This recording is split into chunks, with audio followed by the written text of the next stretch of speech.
community, Kohberger developed a reputation for discriminatory, harassing, and stalking behavior, instilling substantial fear among young women students and fellow WSU employees, necessitating regular security efforts for multiple females.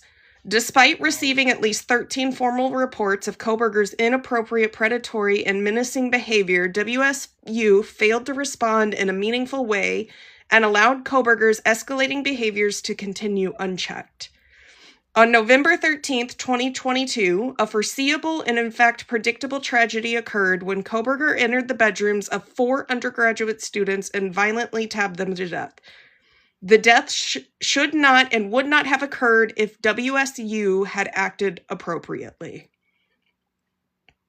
After Kohberger pled guilty in July of 2025 to 4 counts of first-degree murder and burglary, various law enforcement agencies began releasing files from their investigations. Those files, together with the information in the public domain, paint a deeply disturbing picture of the breathtaking level of organizational paralysis and inaction by WSU that enabled Kohberger over a period of months, not years, months, to stalk his victims and plan and commit these heinous murders.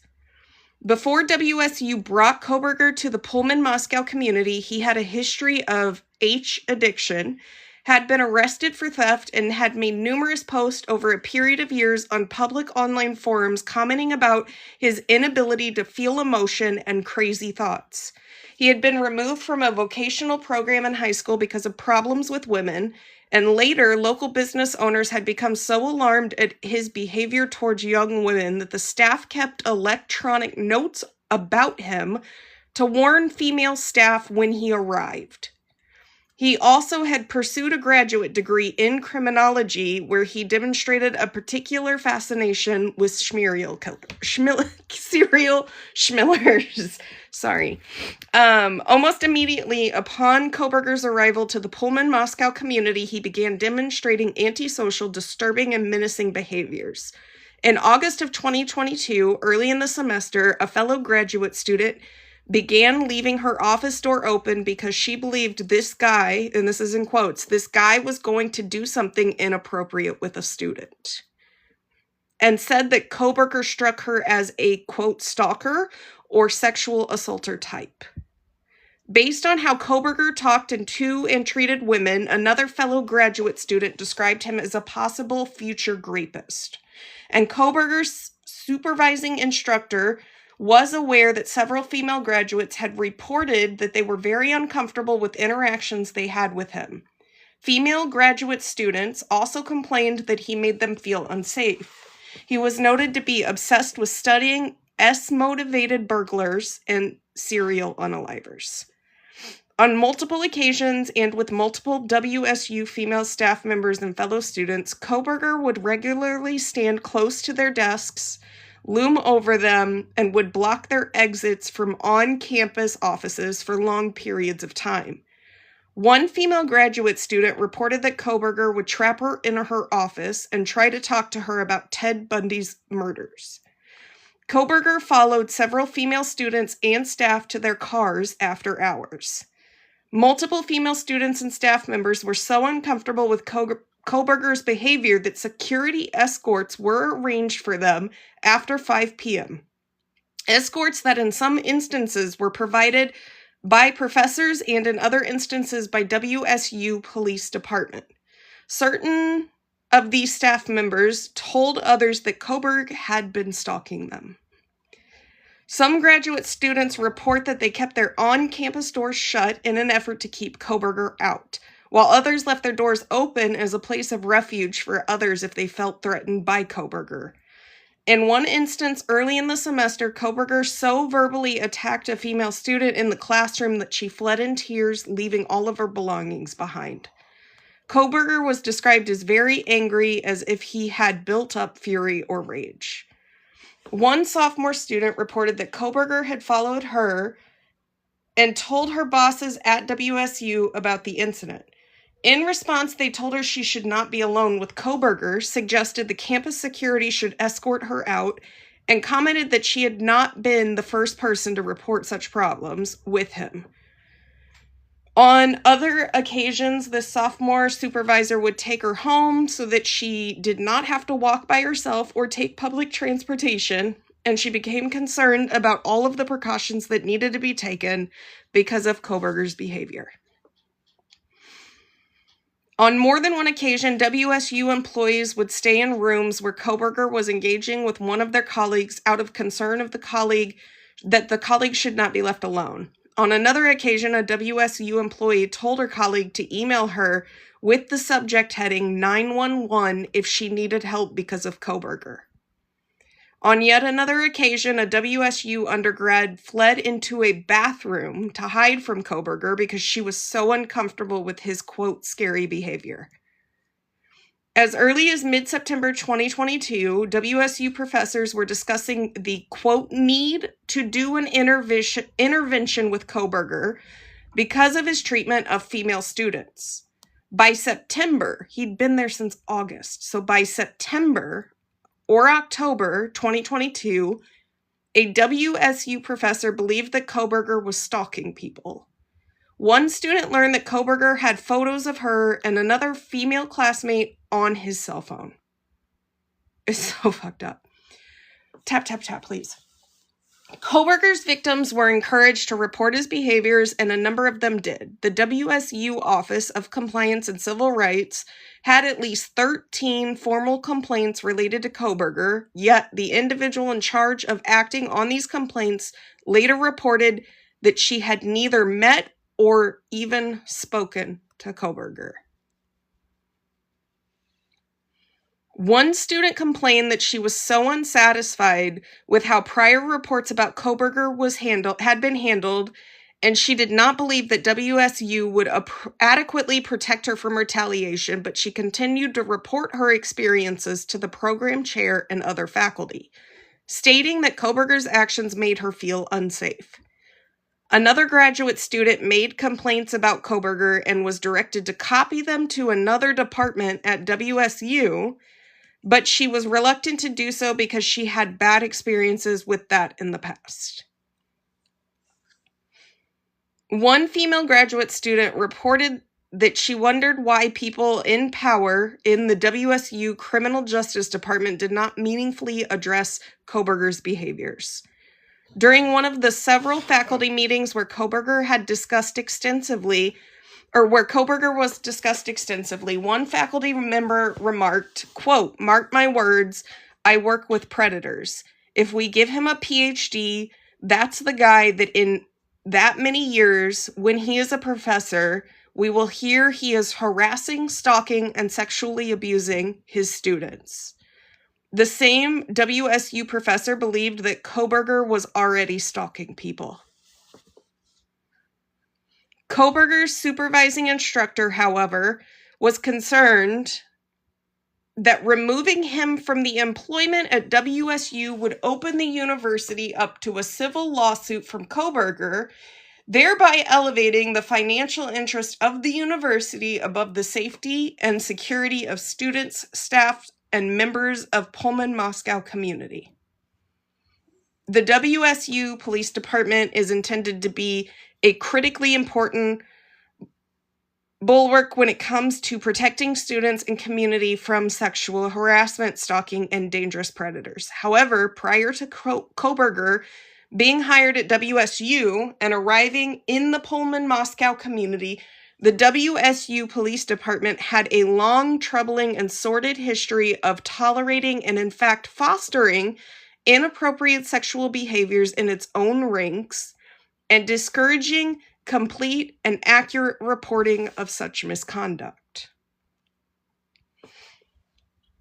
In 2007, the WSU Chief of Police was demoted after an internal investigation found that he had viewed inappropriate emails on his university computer, forwarded those to WSU Police, and invited them to view them.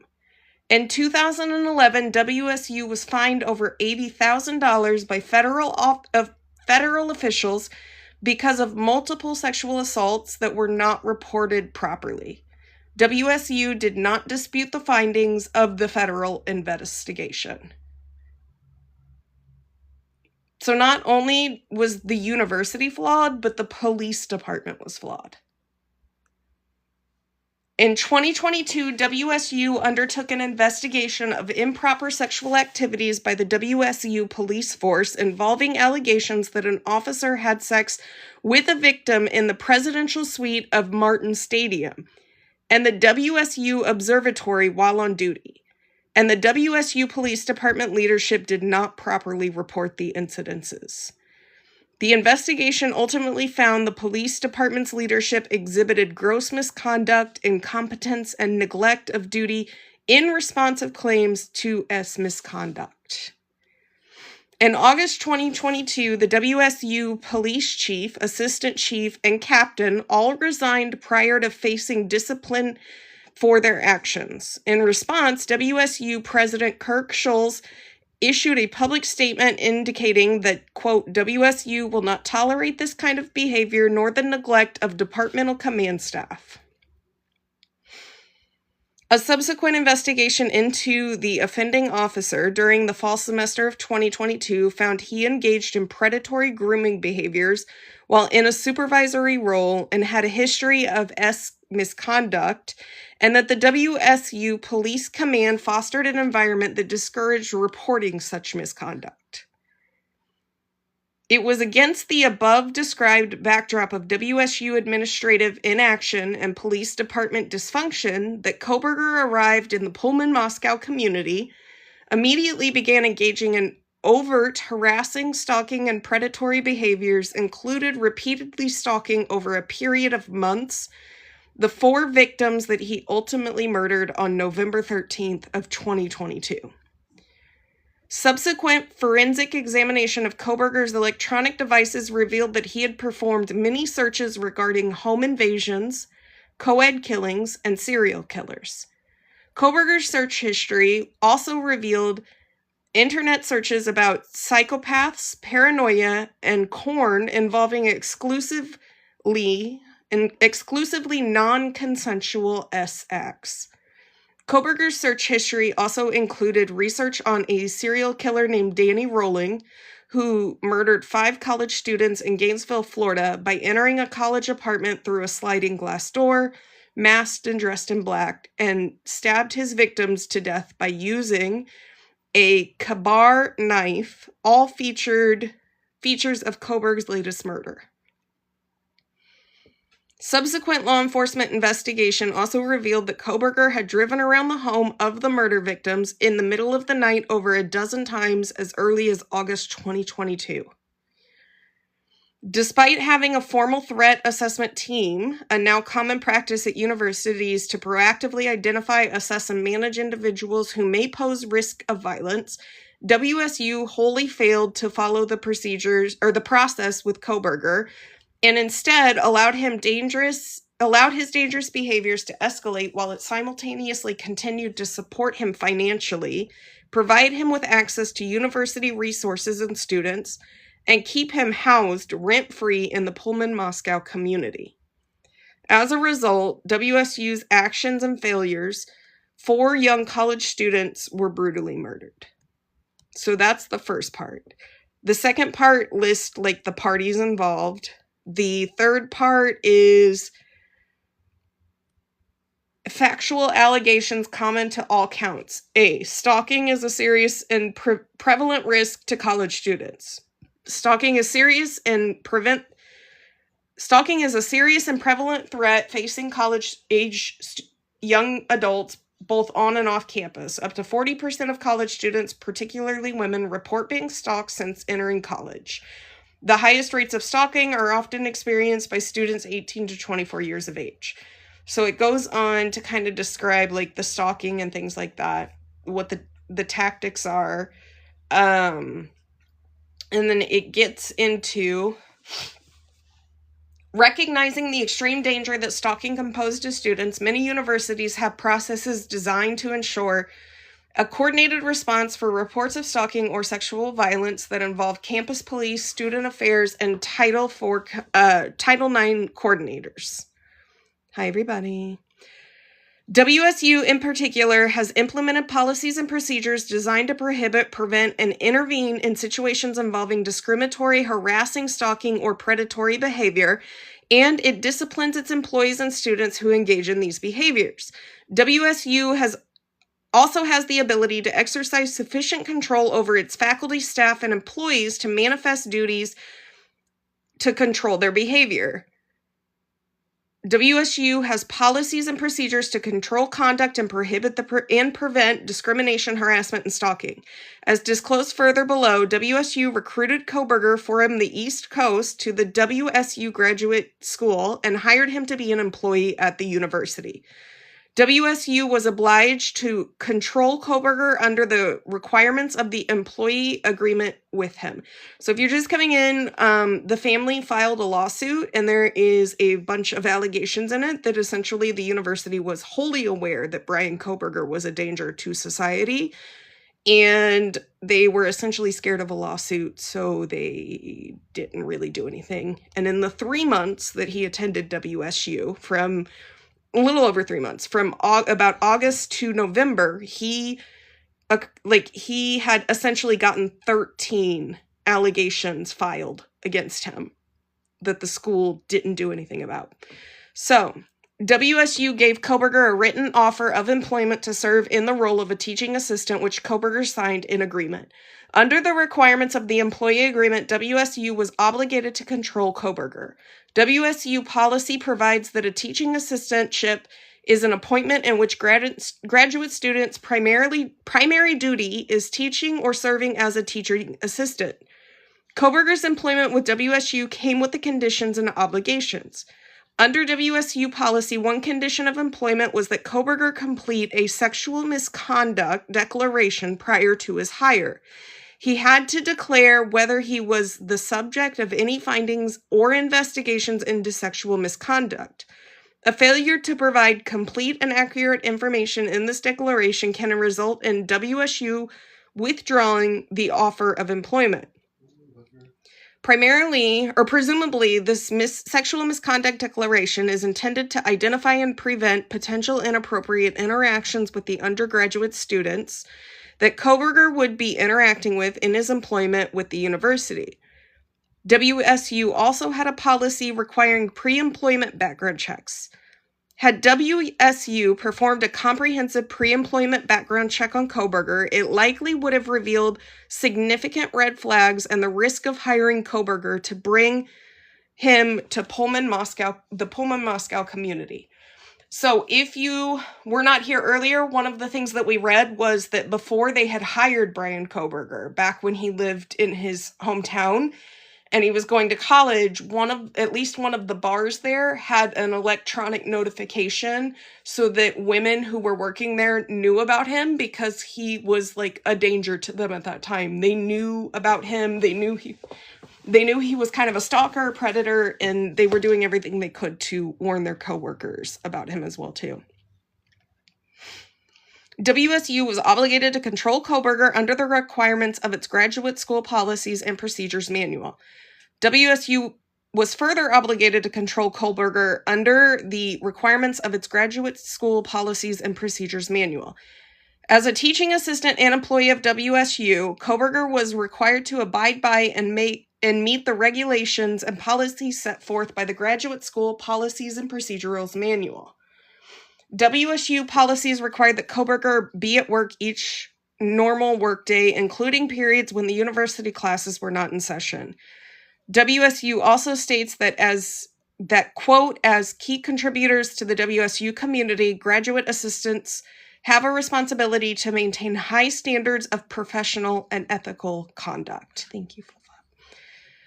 To that end, WSU policy requires that all graduate teaching assistants complete the Human Resources Service discrimination, sexual harassment, and sexual misconduct prevention training.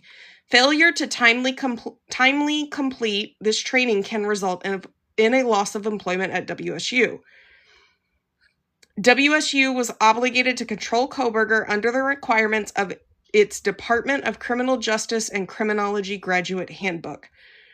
Similarly, this WSU Department of Criminal Justice and Criminology Graduate Handbook, which Kohberger was also required to comply with, highlights the significance of his employment with the state of Washington and the importance of behaving appropriately.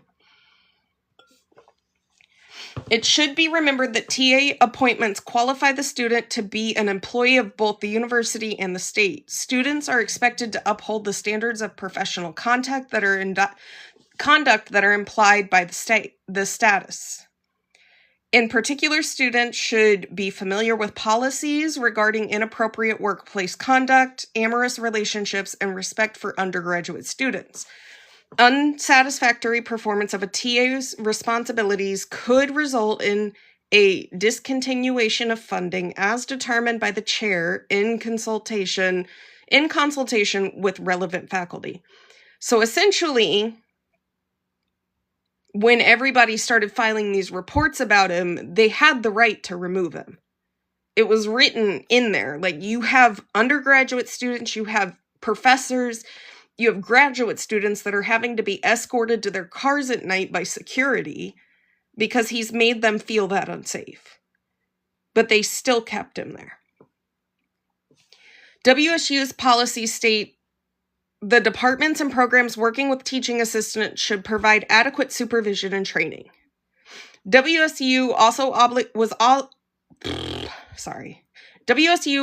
obligated to control Kohberger under its standards of conduct for students. WSU policy states that termination mid-semester can be recommended if a teaching assistant encounters performance difficulties such as continual deficit performance or misconduct while performing the duties of assistantship, misconduct while engaging in other educational activities, violation of the university's academic integrity policies, or violation of the university's standards of conduct for students. If a WSU graduate teaching assistant is suspended or expelled as a result of a violation of standards of conduct, their assistantship is terminated immediately. Thank you, Jack. The standards of conduct set forth WSU's policies regarding certain conduct by students and employees like teaching assistants. WSU expects teaching assistants to comply with the standards of conduct both on and off campus, and they are subject to WSU disciplinary process if they violate the standards of conduct. WSU's Center for Community Standards is charged with enforcing the standards of conduct.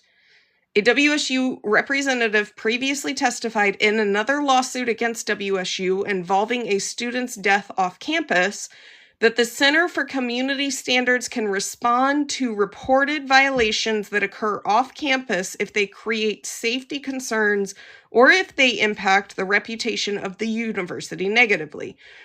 I do want to remind people, or just for the people coming in, if you didn't know, the police department on campus essentially too had been engaging in sexual misconduct at this time as well. And we're experiencing a turnover in their leadership because those people were leaving. Under his terms of enrollment at WSU, Kohberger acknowledged the university's authority to take disciplinary action for conduct on or off university property that is determined to the university's mission, or detrimental to the university's mission. In fact, the stated purpose of WSU's disciplinary process and standards of conduct is to protect the welfare of the community. The WSU standards of conduct prohibit physical harm or threats of physical harm, harassment, and stalking, among other behaviors.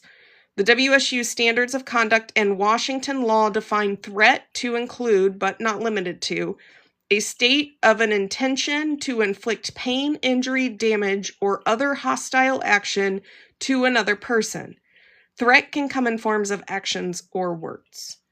The WSU standards of conduct and Washington law define harassment as conduct by any means that is severe, persistent, or pervasive, and is of such a nature that it would cause a reasonable person to, in the complainant's position, substantial emotional distress and undermine their ability to work, study, or participate in the regular life activities or participate in activities of the university and or actually does cause the complainant substantial emotional distress and undermines the complainant's ability to work, study, or participate in the complainant's regular life activities or participate in the activities of the university. So that's important because in one of the complaints we heard above, Kohberger was essentially trapping people in their offices. And I believe as we get through this, there's going to be instances where people felt that he was kind of keeping them in situations they didn't want to be in.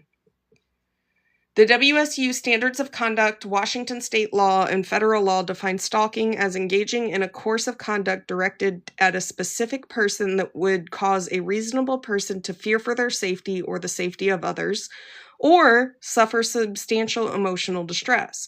Another important fact, because Kohberger was absolutely making people feel unsafe to the point to where security was having to escort people to their cars at night when they were leaving the facilities because they were terrified of him. So we're going to skip ahead a little bit.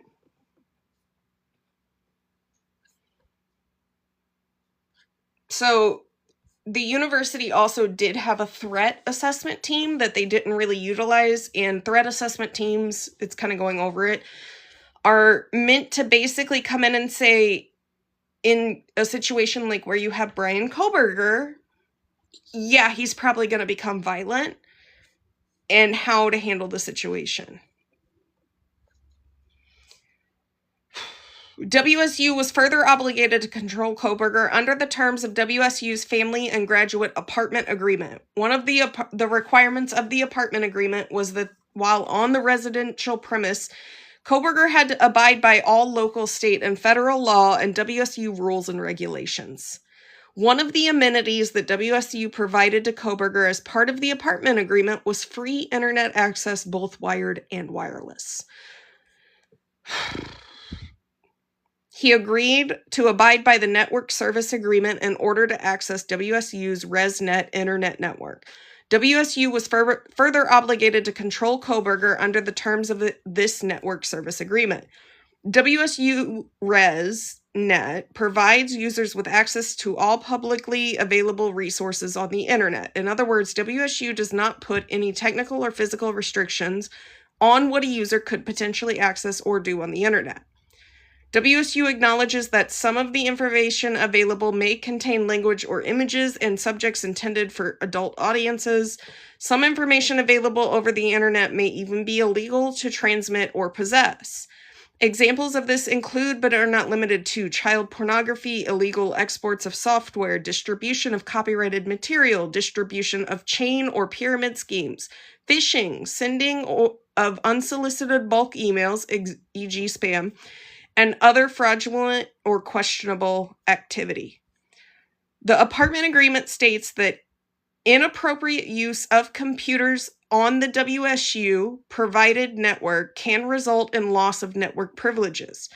WSU also retains the right to monitor usage of their ResNet. WSU further retains the right to terminate access to ResNet immediately and without notice if the network is abused and used in an appropriate manner. It would be a violation of WSU policies as well as Title IX to use ResNet to facilitate discrimination, sexual harassment, or stalking. The apartment agreement also prohibited Kohberger from possessing any weapons, including knives, in his apartment. Weapons of any kind, including pistols, rifles, air guns, knives, having a blade longer than 4 inches that are not for culinary purposes or having a swing or switchblade, slingshots, crossbows, or martial arts tools may not be stored or used in the apartments.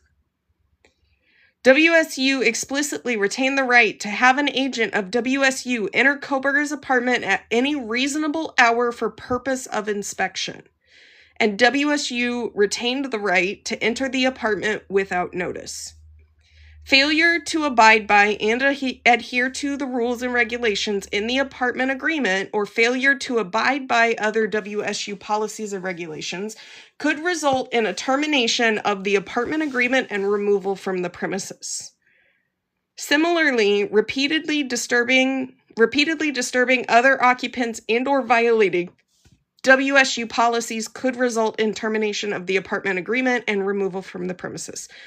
When Kohberger arrived at WSU in the fall of 2022, the WSU Police Department was consumed by a university investigation into its own long and sordid history of tolerating and, in fact, fostering serious sexual misconduct in its own ranks.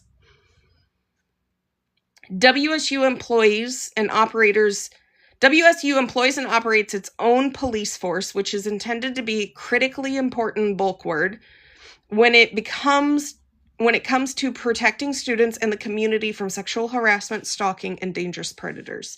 However, prior to Kohberger being hired by WSU and arriving at the Pullman, Moscow community, the WSU Police Department had a long and troubling and sordid history of tolerating and, in fact, fostering inappropriate sexual behavior in its own ranks and discouraging complete and accurate reporting of occurrences of such misconduct.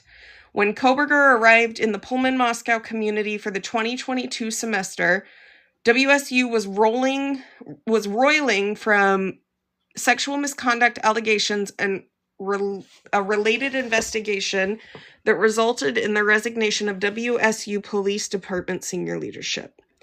The scandal and investigation that consumed the WSU Police Department in the fall of 2022 was not the first such scandal.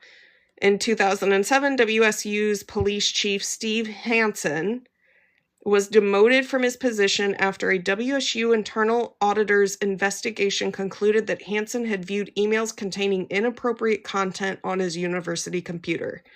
He then forwarded those emails to other WSU police and invited members of the WSU police to view them. Thank you, Fly. In 2011, federal education officials fined WSU $82,500 over a separate campus safety incident that occurred in 2007 involving multiple sexual assaults. Federal education officials completed an investigation of WSU's campus safety statistics and determined that WSU had not properly reported 2 assaults in violation of the Clary Act. Federal law requires campus notification of potential threats to students and employees. Federal officials charged WSU with failing to properly disclose forcible sex crime statistics and to properly classify offenses in its annual security report. The charges arose out of 2 incidences in 2007. Thank you, Hope. In one incident that occurred in August of 2007, WSU police labeled the offense as a domestic dispute, even though investigators found it included a rape perpetrated by the friend of the victim's husband. In the second incident on January 2007, police reported an S assault was relabeled as unfounded by a WSU police records manager without the authority to make such changes. WSU did not dispute the findings of the federal investigation. In early August 2022, the police chief, assistant chief, and captain of WSU Police Department resigned from their position to avoid investigation into yet another incident of serious misconduct involving a WSU police officer. So that's August of 2022. So as Bryan Kohberger is coming into the university, and you have students reporting time and time again that he is stalking, harassing, making them feel uncomfortable. You have the criminology department professors and heads saying he's gonna do something one day. You've also got the police chief, assistant chief, and captain of the WSU Police Department resigning because they had essentially not wanted to be investigated for a series of sexual misconducts.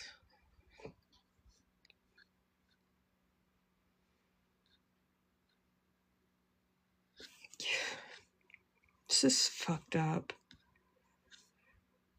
hold on one second. We're going to skip a little bit ahead because this is 126 pages. And this kind of gets into like the WSU police stuff. All right.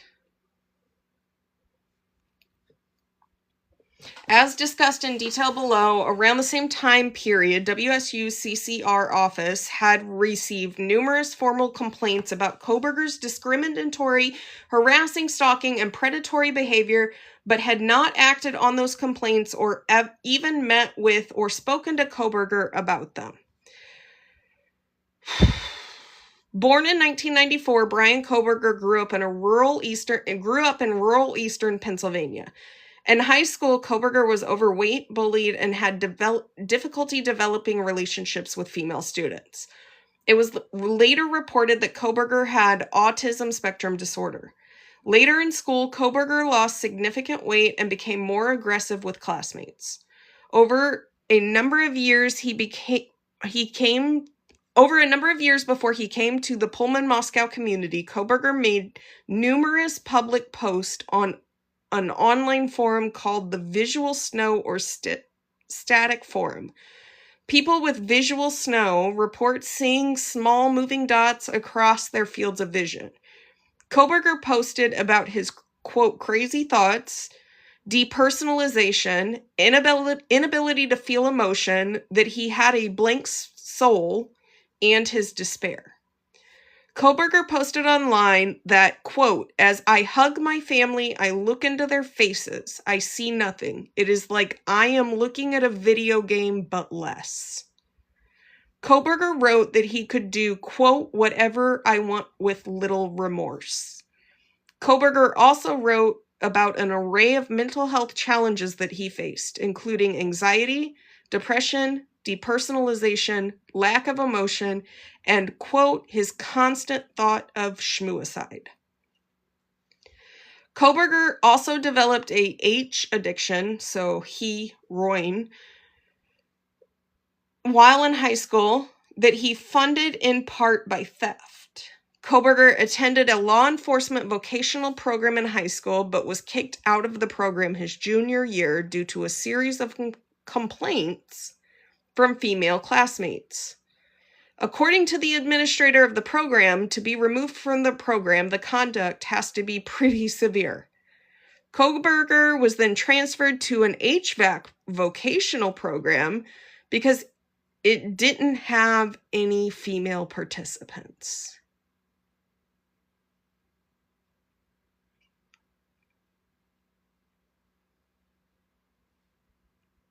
I'm going to read that again. Kohberger attended a law enforcement vocational program in high school, but he was kicked out of the program his junior year due to a series of complaints from female classmates. According to the administrator of the program, quote, to be removed from a program, the conduct has to be pretty severe. Kohberger was then transferred to an HVAC vocational program because it did not have any female participants.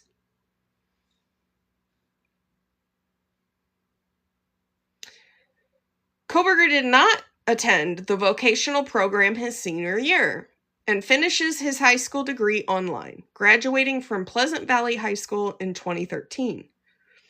In 2014, Kohberger was arrested in Pennsylvania for theft. Kohberger went on to attend DeSales University in Pennsylvania, seeking a graduate degree in criminology. At DeSales, Kohberger demonstrated a particular fascination with serial killers. Also, while at DeSales, Kohberger reportedly made multiple women uncomfortable. Go figure. This is the running theme of this man's life. If they really did their background like they were supposed to in relation to like hiring this dude, they would have seen this is a problem with him. Employees at local businesses in Kohberger's community were so concerned about his behavior that they took extraordinary measures. For example, female staff at a local brewery complained about Kohberger's behavior and even made a note in their electronic ID system that would warn staff about his conduct when his ID was scanned. The female staff noted that Kohberger would make creepy comments and ask probing questions like, "Where do you live?" And he would get upset if they didn't answer him. After obtaining his master's degree from DeSales, Kohberger applied for the PhD program at WSU. Kohberger was selected for the criminal justice program by a WSU panel. WSU also hired Kohberger to be a teaching assistant. As part of their employment, WSU provided him with reduced/free tuition by giving him a non-resident tuition waiver, on-campus office, on-campus housing, health insurance benefits, and a bi-weekly salary. As a result of WSU accepting and hiring Kohberger, he moved from Pennsylvania to Pullman, Washington in July of 2022. In fact, the terms of WSU's agreement with Kohberger required that he live in Washington in order to receive the benefits that WSU was offering him. Kohberger would later tell law enforcement that he did not know much about Washington or Idaho, and that prior to moving to Washington, he had not left the tri-state area much in the Atlantic Northeast. In fact, before WSU hired Kohberger, he had never been to the Pacific Northwest. On July 9th, 2022, shortly after arriving at WSU, Kohberger attended a pool party in nearby Moscow, Idaho. Moscow, Idaho is the home of the University of Idaho and is less than 10 miles from WSU campus in Pullman, Washington. These two universities are primary employers in both of their respective counties. At neighboring small college towns, there is expected and considerable interaction between the students enrolled at WSU and the students at the University of Idaho. As evidence of that well-recognized fact, the probable cause affidavit that ultimately was used to obtain an arrest warrant for Kohberger, signed under the penalty of perjury by Corporal Brett Payne of the Moscow, Idaho Police Department, states, quote, "Both Pullman and Moscow are small college towns and people commonly travel back and forth between them." This is just a little bit of history between the two colleges. A little bit more. The regional airport. Whitcomb. Okay, so the July 2022 pool party attended by Kohberger was located near the University of Idaho campus at an off-campus apartment complex called The Grove at Moscow. The Grove apartment complex is a mere 1 mile distance from the home of the 4 students that would later be murdered by Kohberger. Kohberger had been invited to the Moscow, Idaho pool party by another WSU student, and many of the people attending the party were graduate students. Kohberger made multiple females uncomfortable at the pool party in Moscow, Idaho. When Kohberger arrived at the pool party, he approached a female student from the University of Idaho that was in the property's office and asked how to get to the pool. She was wearing a sundress with a swimsuit underneath. She reported that Kohberger was blatantly staring at her body and acted weird. When she later went to the pool, Kohberger made very direct eye contact with her and then made a beeline towards her. She was uncomfortable and weirded out by Kohberger's behavior and his staring. The interaction was concerning enough that another attendee intervened to intercept Kohberger. Another female attendee told Kohberger that she was married in an attempt to end the conversation, but Kohberger persisted in engaging with her. A male attendee finally had to physically intervene, but Kohberger continued to be fixated on the girls. Another female attendee was also reported that Kohberger behaved oddly at the pool party and gave an off vibe that caused her to keep an eye on him. On August 17th, 2022, the WSU graduate program hosted a meet and greet event on the WSU campus. Kohberger attended, and fellow graduate students noted that they did not like their interactions with him. At the graduate school orientation in August 2022, a fellow WSU graduate student instantly had a bad feeling about Kohberger from the moment that he approached her. A fellow WSU graduate teaching assistant quickly identified Kohberger as a threat. Quote, "Pretty early on, I started leaving my door open when he was in his office, especially if there was another student in there, because I just wanted to make sure that nothing was inappropriate. Like, I felt way early on this guy was going to do something inappropriate to a student." The teaching assistant indicated that she pegged Kohberger as a stalker or sexual assaulter type. Most, if not all, of Kohberger's fellow graduate students were also teaching assistants or research assistants employed by WSU, and as such were mandatory reporters for any instances of sexual discrimination, sexual harassment, and stalking under WSU policies and Title IX. Some instances of Kohberger's discriminatory, harassing, and stalking behaviors were reported to WSU administrators, but many instances went unreported in violation of WSU policies and Title IX. Kohberger's supervising instructors at WSU were aware early on the female graduate students did not like Kohberger because he was so off-putting, and that several female graduate students were very uncomfortable because of the interactions that they had with Kohberger. Kohberger was known by WSU professors and fellow students to have a particular interest in studying sexually motivated burglaries and to be obsessed with serial killers. One fellow WSU graduate student reported that based on how Kohberger talks and treats women, people in the WSU criminal justice program thought he was a, quote, possible future rapist. During the second or third week of the semester, a female WSU graduate student hosted the whole graduate cohort at her apartment to watch a ball game. Kohberger attended the event. After Kohberger began telling others about the prescriptions that she took, leading to the graduate students to Afterwards, Kohberger began telling others about the prescriptions that she took, leading the graduate students to suspect that he had looked through her medicine cabinet while attending the event at her apartment. Female graduate students would complain that Kohberger made them uncomfortable, feel unsafe, and he was creepy, and would try to distance themselves from him, including physically spacing out from Kohberger in classrooms. There were numerous instances where Kohberger would stare at students weirdly during class, making students uncomfortable.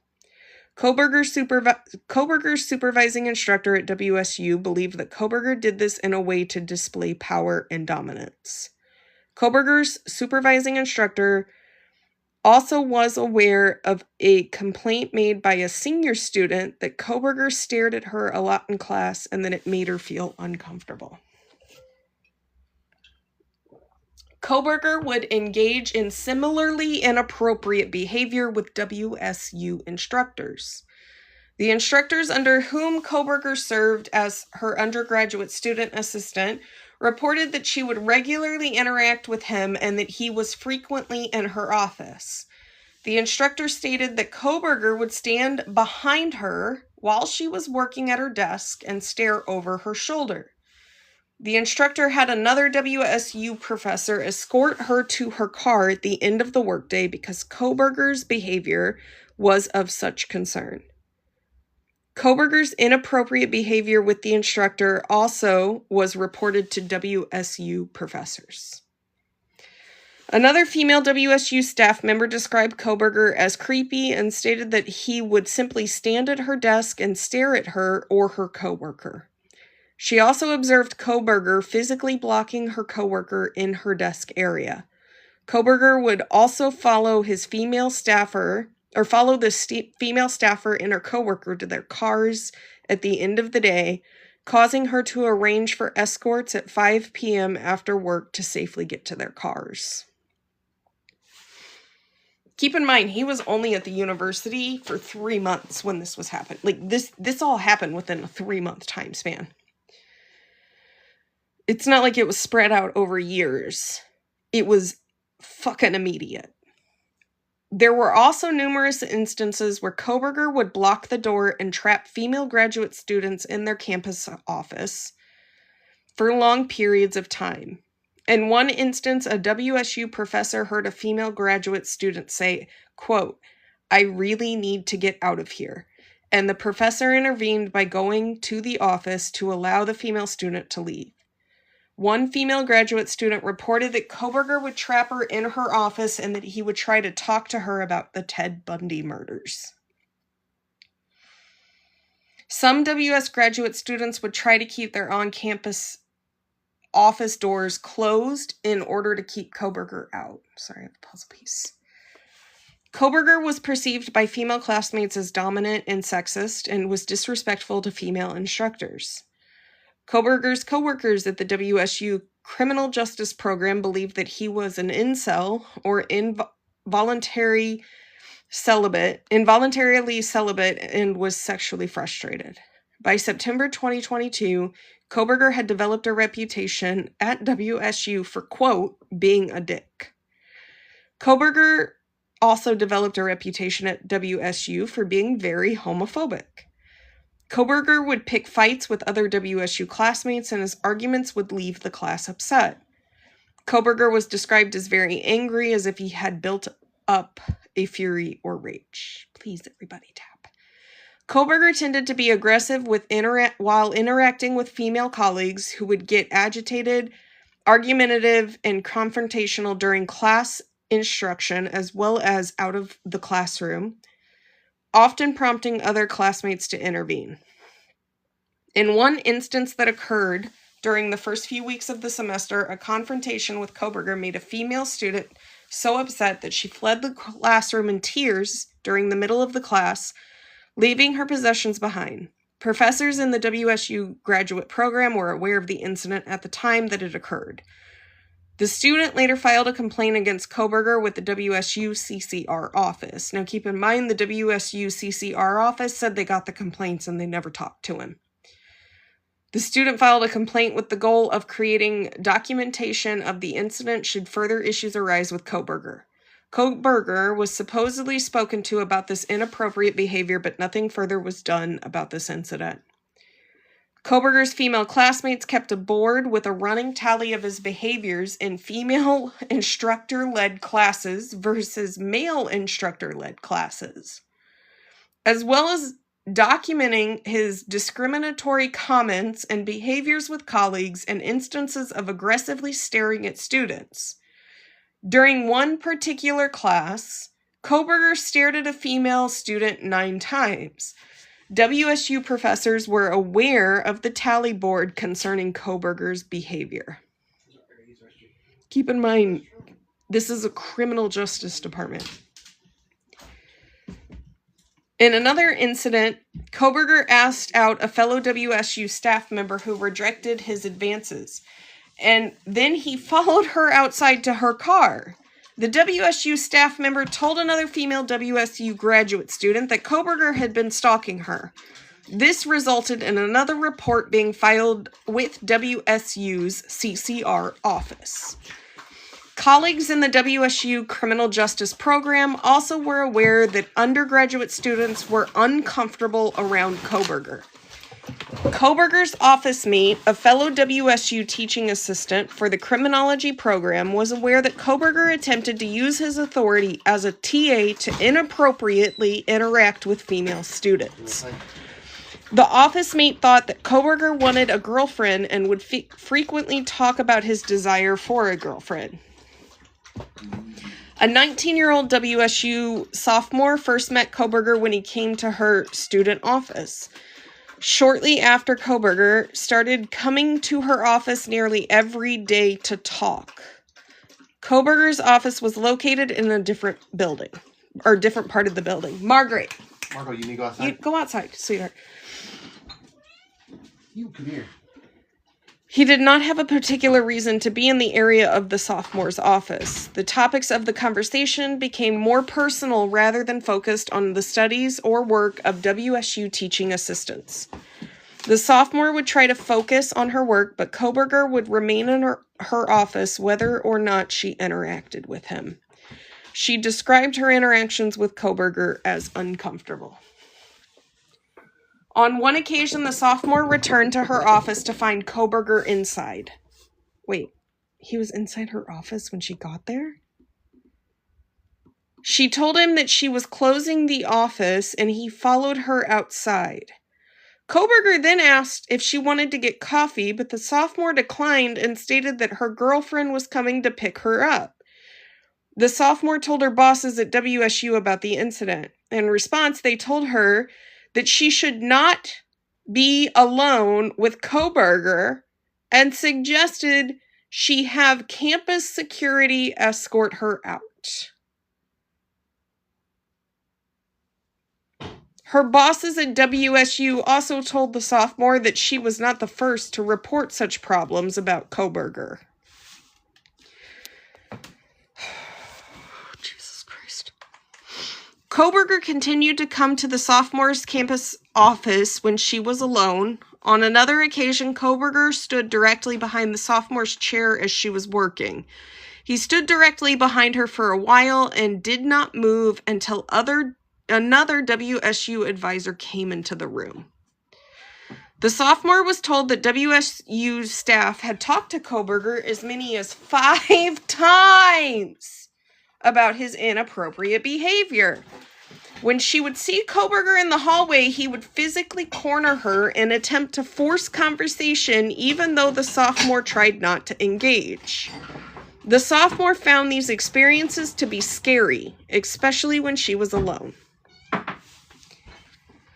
The sophomore thought it was strange that Kohberger seemed to know her schedule and would intentionally encounter her.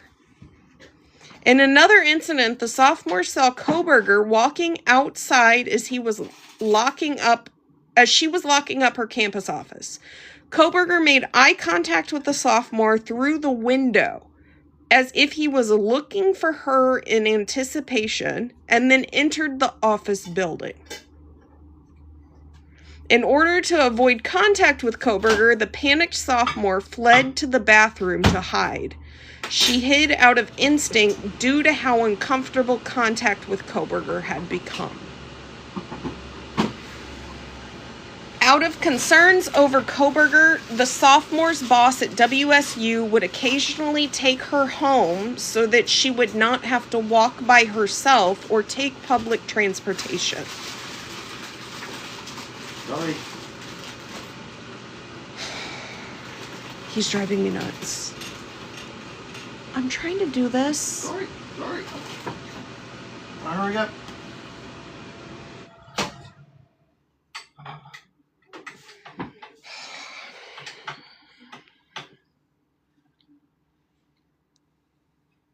Give me a second here because he's annoying me.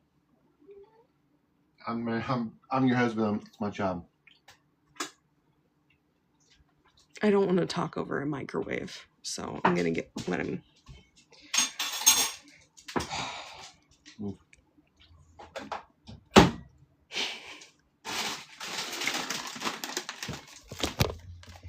I mean, he knows that I'm in here doing this, and he comes in here and he makes all the noise in the world, and he can't give me like 1 hour.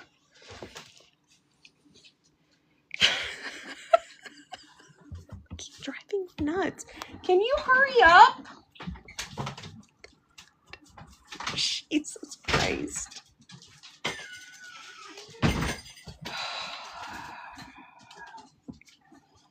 Okay. So we're going to restart this with the part where Matilda, go with him, please. Arvel, are you watching? Right there. Okay, making sure. Okay. Jesus Christ, this is weird. Okay. Out of concerns over Kohberger, the sophomore's boss at WSU would occasionally take her home so that she would not have to walk by herself or take public transportation.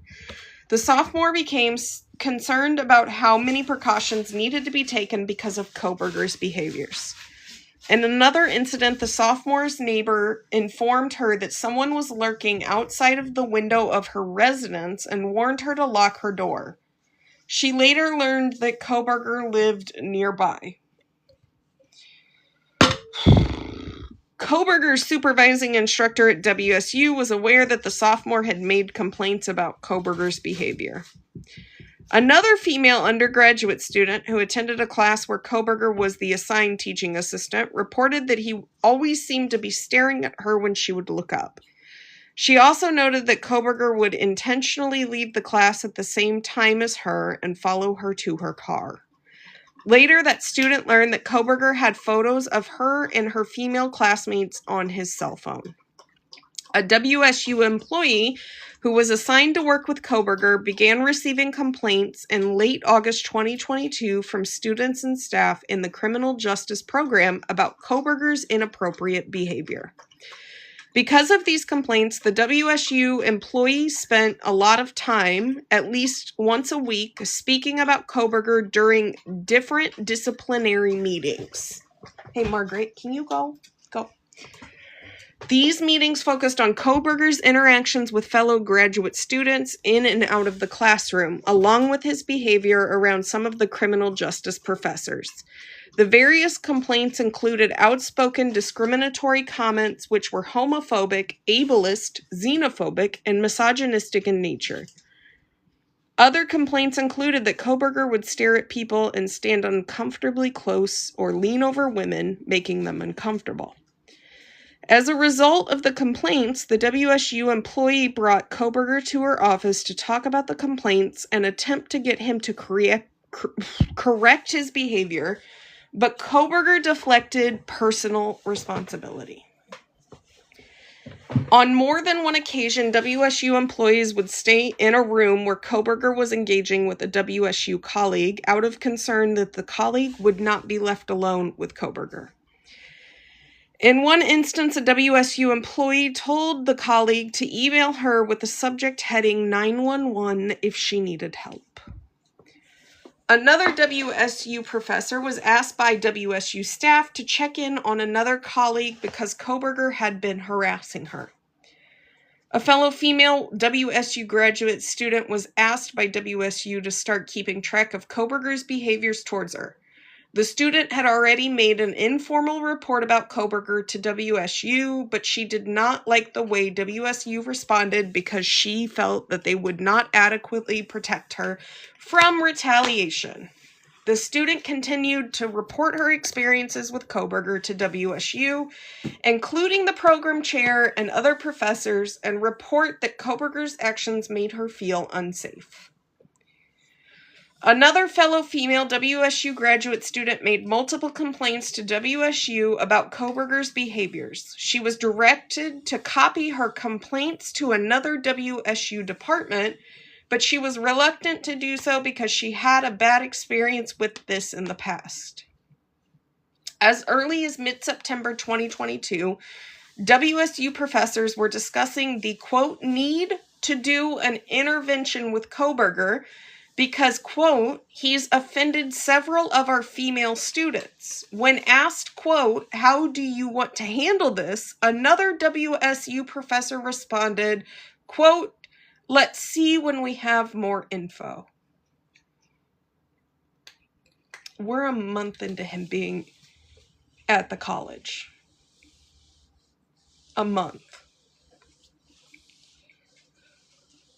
And this is the same year he took those 4 people's lives. Around September or October, a fellow WSU graduate teaching assistant was asked to monitor Kohberger's behaviors because others at WSU wanted to track it. The teaching assistant was instructed to write down anything she saw and notify WSU staff. It was discussed that WSU could not give Kohberger a PhD and the resulting authority that could give him out of concern over his inappropriate behaviors. He's not even there for 2 to 3 months, and they're already talking about how they can't give him a fucking PhD. Also around September or October of 2022, a female graduate student came to a WSU professor to report that someone had broken into her apartment and stolen intimate items such as perfume and underwear, and that the student was very scared. The WSU professor also believed that Kohberger was stalking people. In another incident, Kohberger got into an argument with his WSU mentor and supervising instructor, for whom he also served as a teaching assistant. This argument escalated to the point of shouting and the instructor telling Kohberger to leave his office. Kohberger refused to leave the instructor's office, causing the instructor to leave his own office. It was common for Kohberger to prevent his mentor and instructor from leaving his office, which the mentor believed was Kohberger power tripping to exert control. You have a man that this man is trying to intimidate. You have women reporting that he's fucking weird as fuck and making them feel unsafe. And you still just kind of don't do anything? Kohberger was also known to make unwanted advances to a female employee of the WSU bookstore. A male bookstore coworker would attempt to intervene to prevent Kohberger from interacting with the female employee. The female employee was unsettled that Kohberger knew her name, even though she did not wear a name tag and had not told him her name. It also seemed to the female employee that Kohberger knew what hours she worked, and he would make remarks about her schedule. One evening, the female employee was home alone and changing in her bathroom when someone knocked on her window. She called her husband to come home from work. On another occasion, she heard someone on her porch in the evening. Her husband came home again and saw a white car leaving the area. Kohberger drove a white car. Both occurrences were in August and September of 2022. A WSU employee whose duties, which include investigating and providing education, mediation, and other disciplinary-focused responses to complaints or reports made by members of the student body, especially complaints that have a discriminatory nexus, stated that she never interacted with Kohberger, but admitted that she had received 13 reports highlighting concerns regarding his behaviors. One fellow female WSU graduate student reported that the way Kohberger spoke to the females in the department was unsettling to them, and that she had never met anyone that acted in such a condescending manner as Kohberger. She wondered why people in power at WSU Criminal Justice Department did not address his behavior. On November 2nd of 2022, WSU put Kohberger on a brief, vague, and non-specific 4-point improvement plan due to his inappropriate behaviors, but the plan set no specific goals. On Tuesday the 8th, 2022, WSU conducted a remedial mandatory discrimination and harassment training for all graduate students due to Kohberger's inappropriate behavior. During Kohberger's attendance at this training, WSU staff observed him sitting in the back of the room with his hands behind his head and staring at the ceiling. The graduate students knew that the discrimination and harassment training was specifically due to Kohberger's behavior. The November 8th, 2022 discrimination and harassment training embarrassed Kohberger in front of his entire cohort, something that WAVR 21st specifically advised against and warned that in a campus setting, problematic individuals are most likely to become violent in the days following a shameful or rejecting event such as a reprimand. You can, what's your question?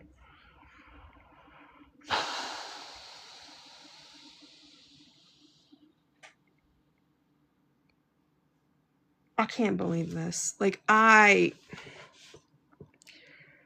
can't believe this. This is fucking insanity.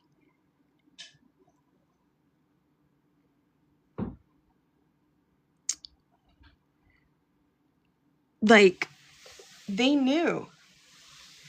So, a lot of the stuff came out when they started releasing the documents after he pleaded guilty.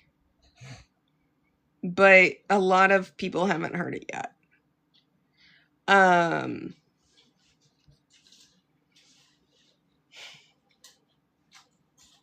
Well, Kez said how many more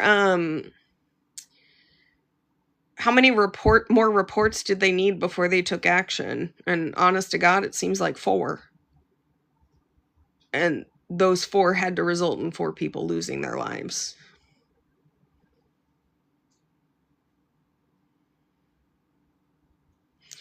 During one faculty meeting, a discussion concerning Kohberger took up most of the time because he was highly problematic.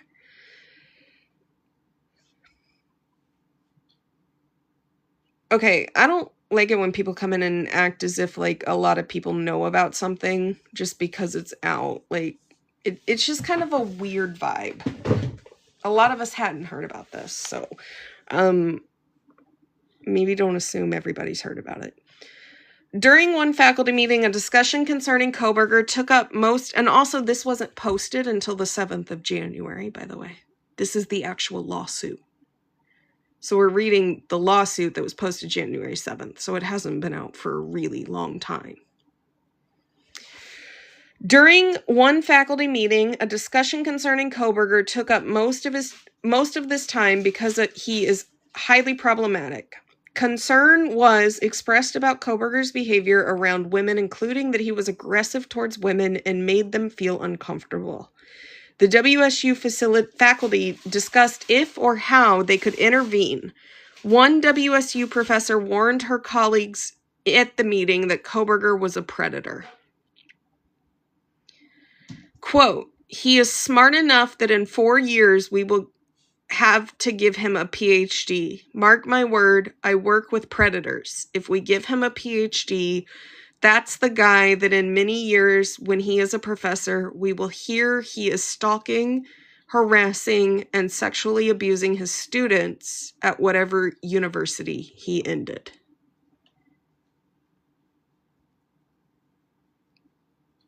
The WSU professor also believed that Kohberger was already stalking people. Kohberger's supervising instructor at WSU, however, was concerned that removing Kohberger from employment with WSU would open the university up to civil lawsuits from Kohberger.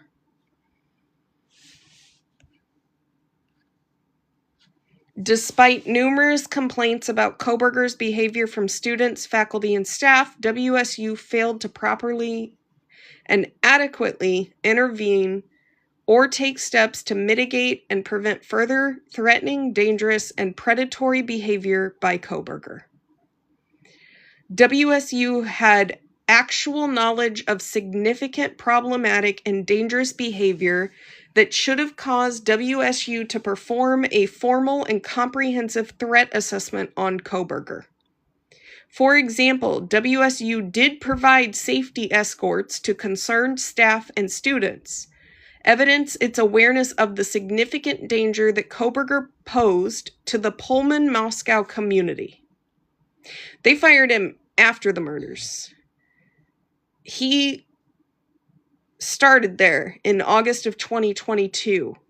In 3 months, from August to November, he racked up 13 complaints that were filed against him for stalking, harassing, homophobic, xenophobic, and just like downright uncomfortable interactions he'd had with people. For instance, a proper threat assessment would have found, among other things, that Kohberger had characteristics associated with a heightened risk for violence, including anger problems, lack of empathy, and a strong sense of entitlement.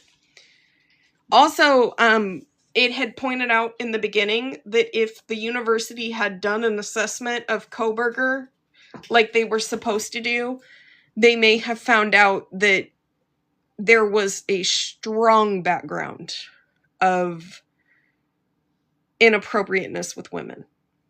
There was a brewery in the area that literally when his ID would scan, it would pop up to warn other women working at the bar about him because he was like asking them, where do you live? And then he would get mad when they wouldn't give him like their address and shit. A proper threat assessment would have also shown other recognized serious warning signs for violence, including but not limited to 1, that Kohberger was engaging in stalking and menacing behavior that was escalating and instilling extreme fear in his female victims. 2, that he was having increasing conflict with professors and colleagues. 3, that he was having increasing problems with his work performance. 4, that he was autistic and sexually frustrated. 5, that he was preoccupied with violent homicidal fantasies, sexual burglary, and serial killers. 6, that he was in possession of a Kabar military-style hunting knife, which he was not allowed to have per the agreement of him being able to live on campus, like in the campus apartment for free. And they had a right to go into his apartment in any time and conduct like an inspection. They didn't have to warn him about it. 7, that he was using WSU's ResNet internet network for improper purposes, such as troubling searches and stalking and planning his attacks and murder of decedents. And 8, that he had photos of WSU and University of Idaho female undergraduate students on his cell phone. Had WSU performed a proper threat assessment, it would have determined that Kohberger posed an extremely high and imminent risk of violence. A proper threat assessment would have required the WSU identify likely targets of any possible violence that Kohberger might commit, including by examination of his cell phone, computers, internet search history, and an inspection and search of his university-supplied apartment and office. A proper threat assessment also would have required the WSU identify potential triggering events that would cause Kohberger to commit violence. A proper threat assessment would have required that WSU identify steps that could be taken to manage and mitigate Kohberger's risk for violence. There is no indication that WSU's CCR office conducted a proper, comprehensive, or timely investigation into the more than a dozen formal complaints made about Kohberger. That's the formal complaints. We already know there were informal complaints made as well.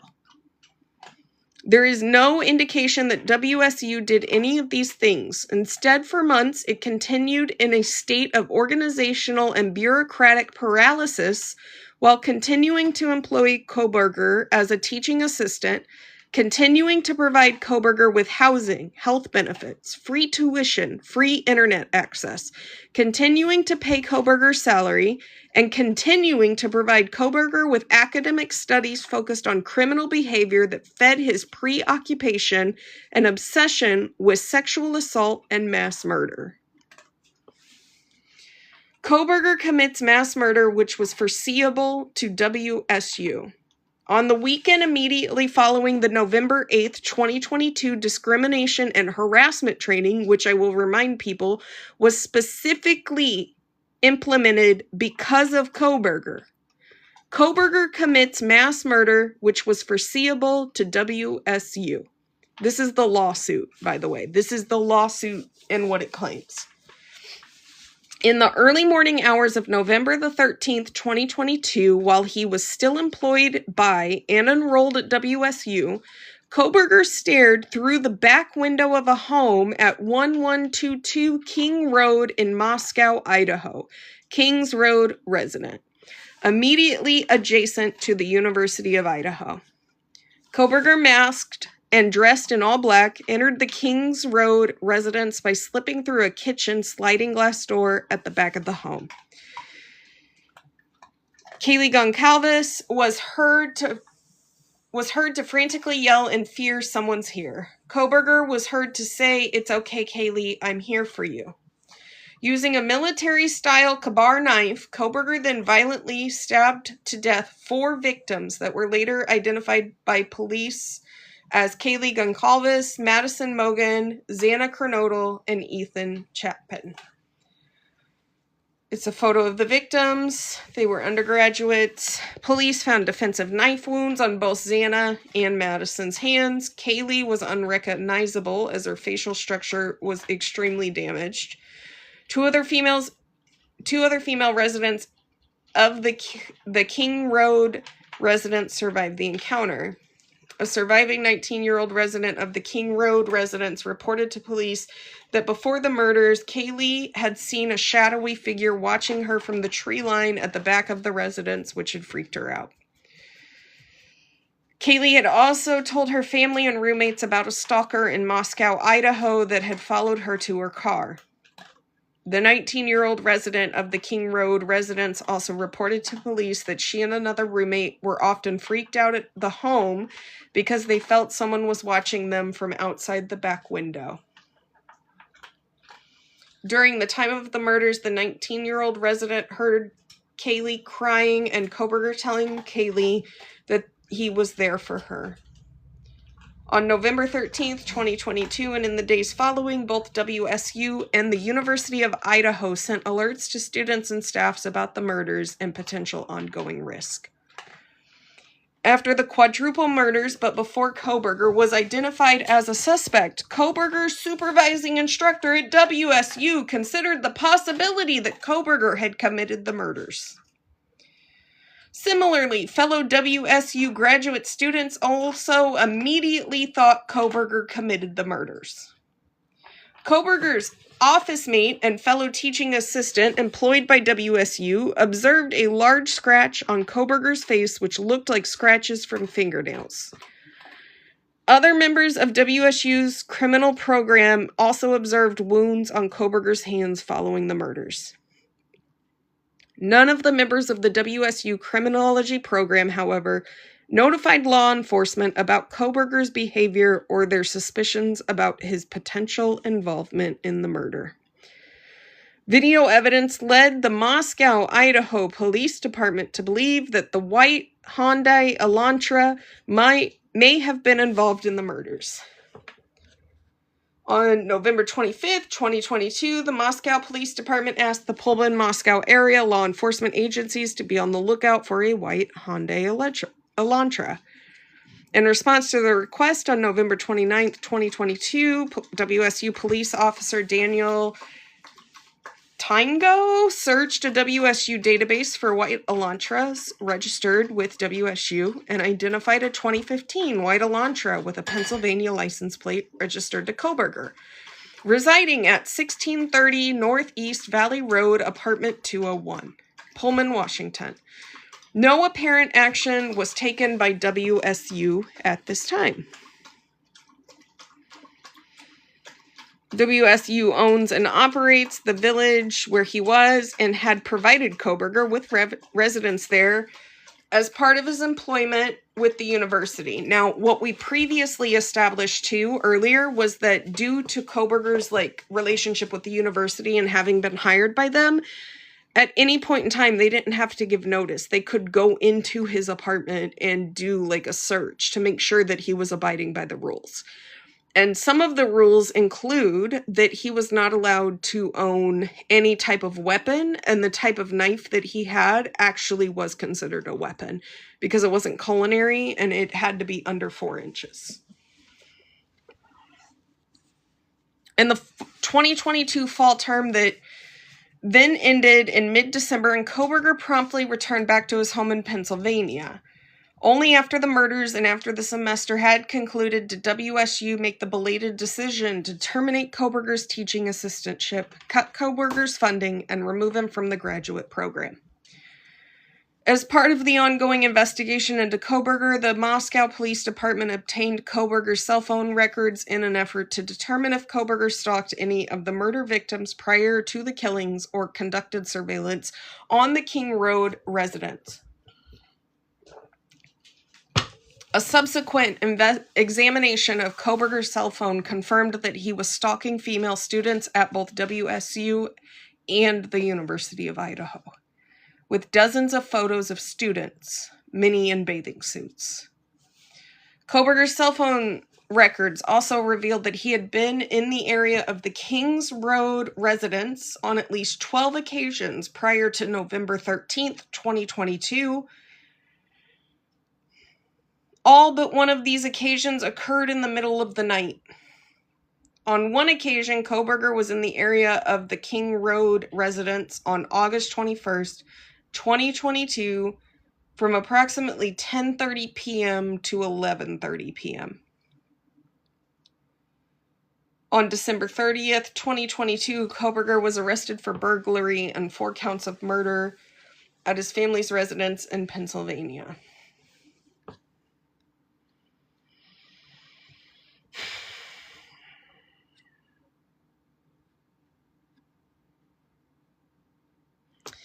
As part of the investigation, law enforcement took into evidence several electronic devices possessed by Kohberger, including a laptop, computer, desktop computer, hard drives, and a cell phone.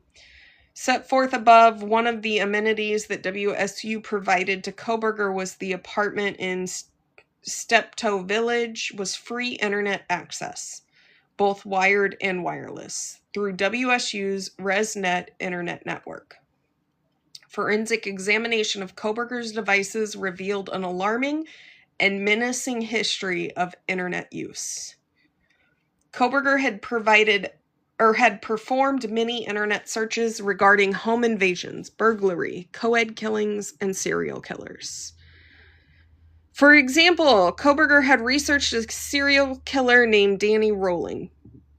Rolling, known as the Gainesville Ripper, murdered 5 college students and became the inspiration for the slasher film Scream.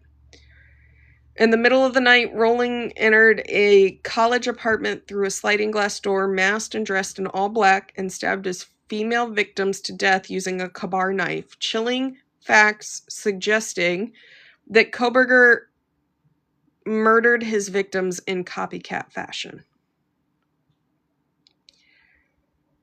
I trust the officers that handled it in Idaho, but the university, unfortunately, as Kohberger was coming into the university, this document has information relating to the cover-up of sexual harassment and sexual indecency claims towards the police officers, and 3 of the university police department's higher-ups resigned to avoid an investigation right as Kohberger was coming in.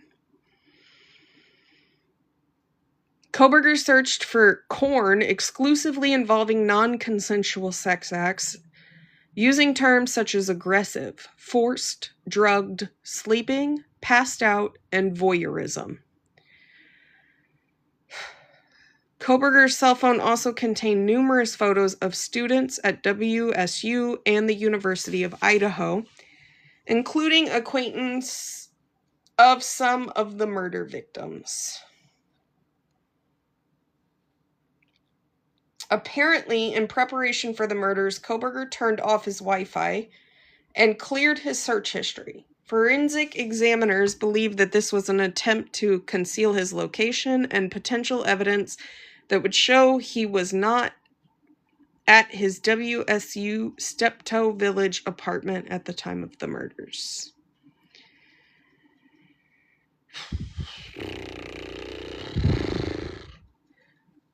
Okay, we're more than halfway through this. On his school computer, forensic examiners found that Kohberger had made extensive attempts to delete his internet usage for the period of the months before the murders. There was evidence that Kohberger had been using his computer during that time period, but he made attempts to delete the specific details of his use. Forensic examiners believe he was manually cleaning up his tracks in the lead up to the murders to conceal the plotting, planning, and selecting of victims that he had performed on his computer online in the preceding months. WSU would have possessed details regarding Kohberger's use of the WSU ResNet internet network in the form of logs and other user data on its own servers that it would have been unaffected by Kohberger's attempts to conceal and delete his browser history.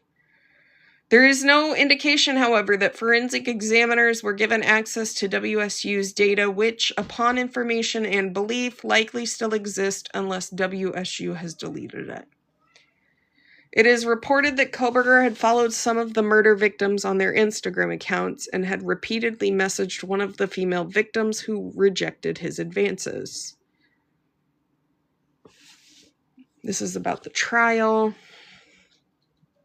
That's about his counts. What is this?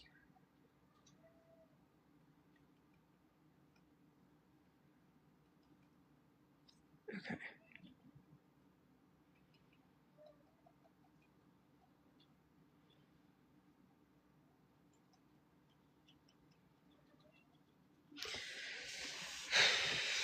The evidence further demonstrates that WSU had actual knowledge of facts that required an appropriate, comprehensive, and urgent response, and that WSU officials' failure to escalate and/or properly, decisively, and urgently act upon reports of Kohberger's actions was a clear, unreasonable response that demonstrated WSU's deliberate indifference. As explained further above, WSU had substantial control over Kohberger as an employee of the university. WSU had the ability to perform pre-employment vetting, including performing a comprehensive background check and requiring a sexual misconduct declaration. After WSU hired Kohberger, WSU also had control over his training, including mandatory human resource service discrimination, sexual harassment, and sexual misconduct prevention training. After WSU hired Kohberger, WSU also had control over his supervision and specifically assigned WSU faculty to serve in this capacity.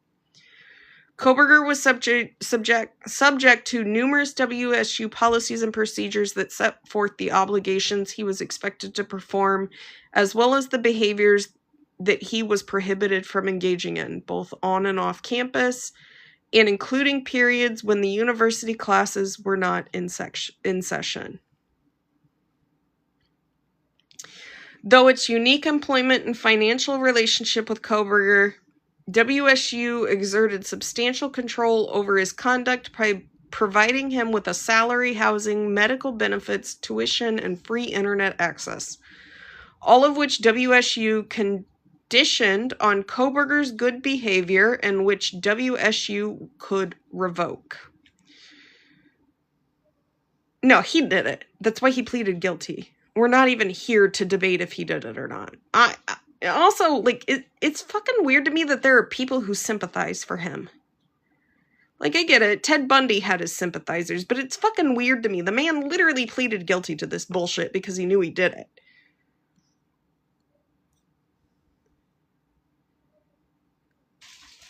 Kohberger's offending behavior occurred in WSU classrooms during instruction and in the presence of faculty.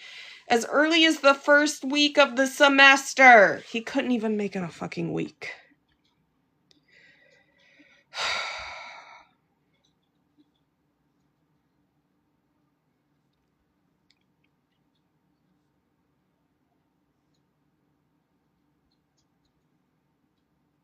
WSU had the ability to take action against Kohberger through its threat assessment team, but there was no indication that any such action was taken by WSU. The WSU, people have actually said that they didn't even contact Kohberger. At one point, there was a seminar held for harassment and sexual harassment, but all it did was humiliate him to the point to where that weekend he killed them.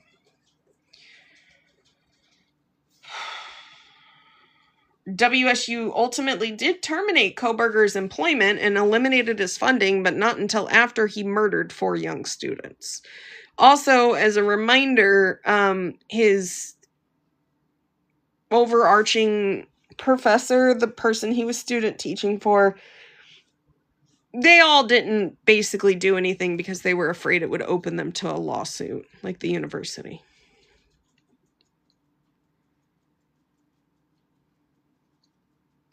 The members of WSU Criminology Department, most if not all of whom were mandatory reporters, were tracking Kohberger's inappropriate behavior but failed to properly inform and alert WSU administrators. Ultimately, however, WSU received at least 13 formal complaints of discriminatory, harassing, or stalking type behavior by Kohberger that were present to a WSU administrator whose duties are to address such complaints. But there is no indication that WSU acted on these formal complaints or that it acted in an urgent and decisive manner with the imminent and serious threat that Kohberger possessed.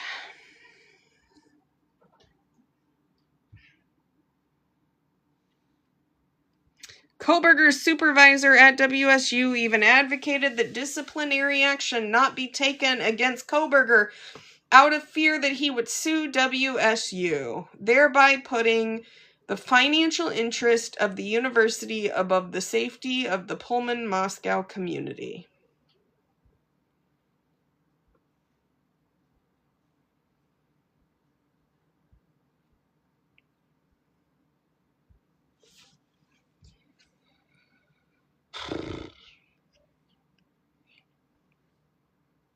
Right?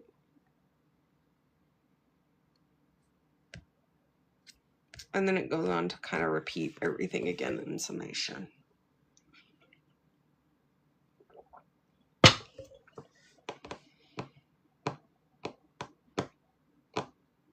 They're basically saying the university was grossly negligent and ultimately responsible for the deaths of the 4 individuals.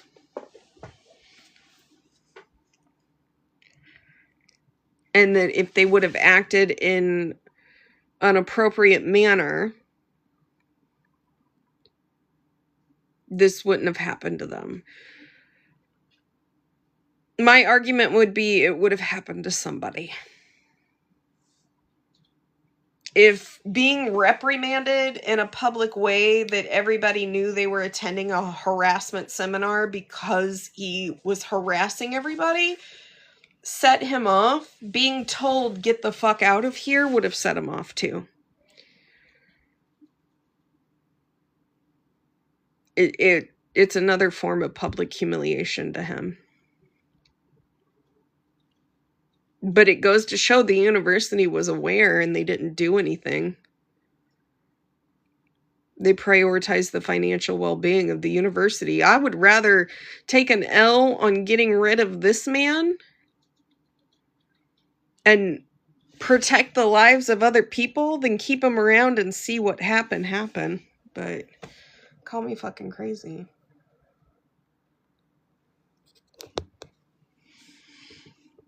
That university failed so many women. Either way, no matter what the court finds, the university failed them and so many others.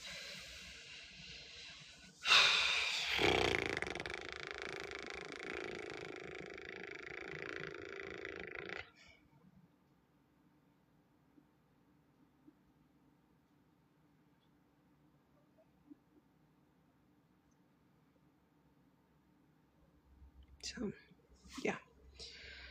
How is everybody doing? How are we feeling?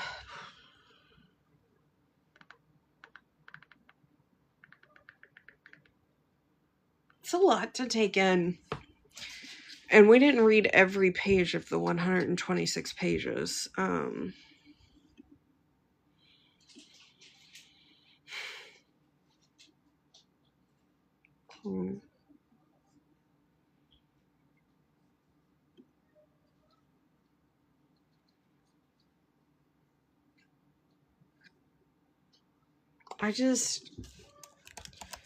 It just goes to show that, like, no matter how much women complain, speak up, it's a lot. There's always people who just don't want to hear it. And sadly, the higher ups are the worst at making sure people feel safe.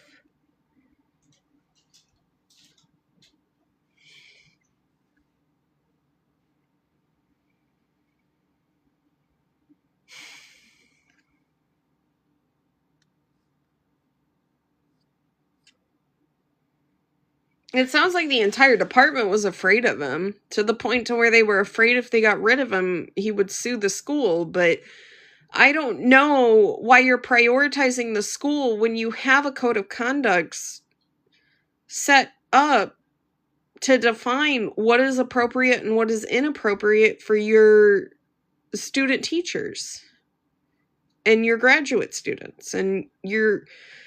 I don't know. It's weird to me that they would prioritize the financial aspect of it when they have 13 formal complaints against him.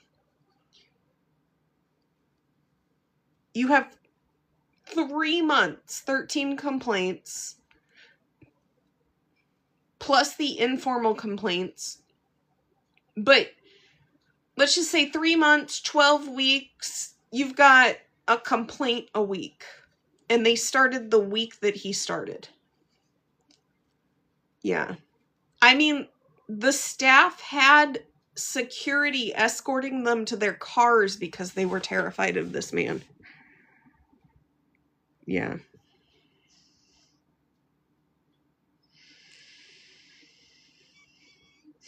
Like, you had adequate reason to suspect. And then the staff and your criminology experts that are overseeing him are sitting there saying, this man's gonna go on to do this shit. This man's going to go on to, like, rape people.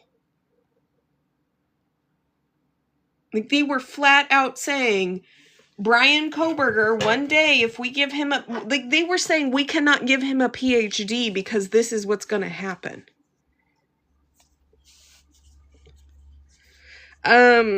Graduate students, undergraduate students, and staff members that Bryan Kohberger worked with and interacted with before he killed the Idaho 4 were so uncomfortable with his actions and him, because he was essentially stalking females on campus, that some of the people that interacted with him had to have security escorts or other people escort them out to their cars because they were terrified he was going to harm them.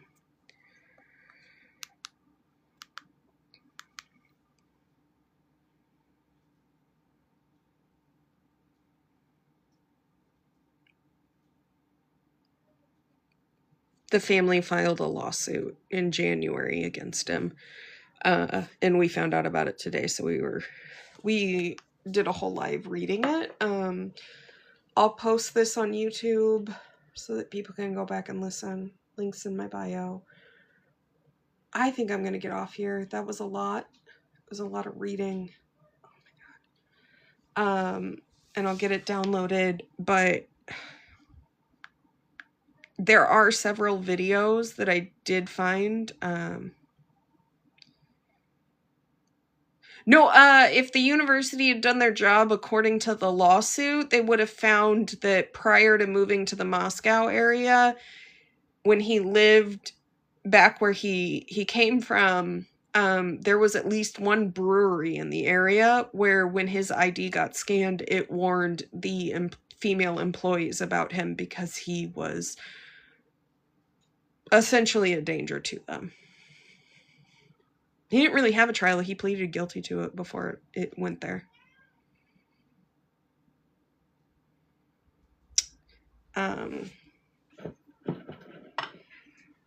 Yeah. So, we read the entire document pretty much tonight for what that mattered. And then, I did find some videos tonight when I was kind of looking into this. Maybe we'll watch them tomorrow. Mr. Mel, is working, so I'll be home working alone. So, it's always nice to spend time with you guys and learn some new stuff. So, it's the lawsuit that the 4 families have filed against Washington State University because they feel that the university did not do what they should have done to prevent Bryan from taking the lives of their kids. So if you look up, like, the lawsuit, you just have to do a little searching. In my opinion, it was easier to find Washington University's response, which pretty much was over and over and over and over and over again them saying they do not take accountability for what happened. Thank you, Aries. Friendly reminder,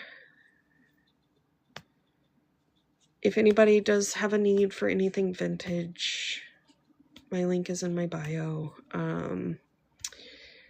If you have any questions, let me know. But I probably will start to post some of the lawsuit because, again, I don't feel like anybody's really been covering this like I would expect them to on TikTok, because today was the first time I heard about it. I was really surprised.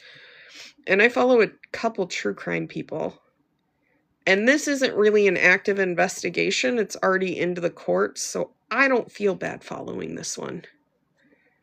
Y'all know me. I didn't follow the investigation of the Idaho 4 back when it happened because it's not ethical to me. Actually, it's a really good instance of why people who aren't trained shouldn't be interfering with things because, again, if you didn't know, there were 5 people who got falsely accused of being the person that did it.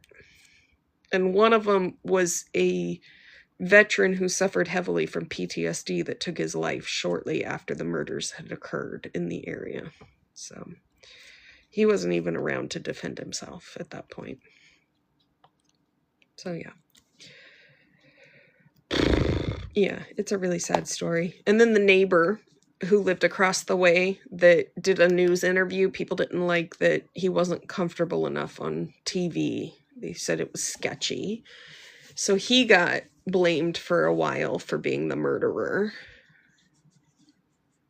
So there's actually a girl on TikTok who said she was a psychic that accused a professor for fucking forever, to the point to where I think the professor filed a lawsuit on her. Actually, I don't know if that got figured out or not, but the last I heard about it, she'd filed a lawsuit on her because the girl basically harassed her and went all over the app saying that the professor did it. So, yeah, it was a lot. It's a really good example of what happens when influencers start to get involved. Probably one of the best examples to date. Sure, you gotta move. Or at least recently. So.